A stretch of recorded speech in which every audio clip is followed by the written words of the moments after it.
13 years ago, the Kalamazoo River unrecognizable after an Enbridge energy pipeline burst, gushing crude oil into the Talmadge Creek and the Kalamazoo River. Our Yasmeen Ludy caught up with the biologist that helped to rescue wildlife all those years ago.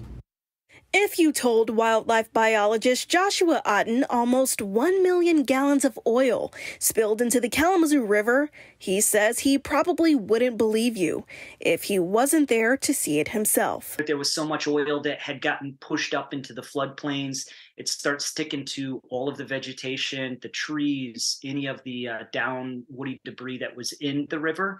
All of that would have this tacky oil to it. This happened July 25th, 2010. Otten was in Iowa when he got the call about the spill. It had occurred just after BP had happened. And so not a lot of people had heard about this because BP had gotten a lot more of the publicity. Otten says because of the BP spill in the Gulf of Mexico, not many people realized that this was the largest inland freshwater oil spill to happen in the U.S.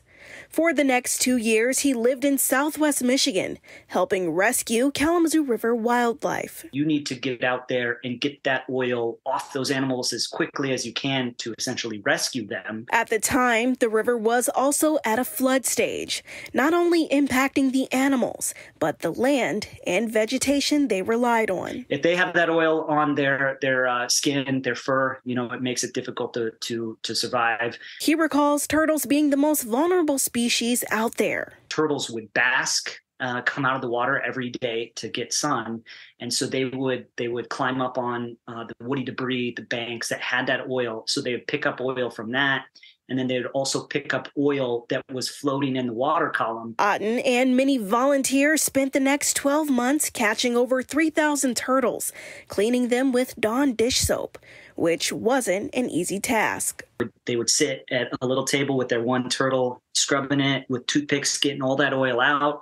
And you could only spend, a certain amount of time with a turtle each day. Otherwise, it would get stressed out. While residents that lived along the river had to deal with things like black oil on their lawn, headaches from the smell, and even having to evacuate.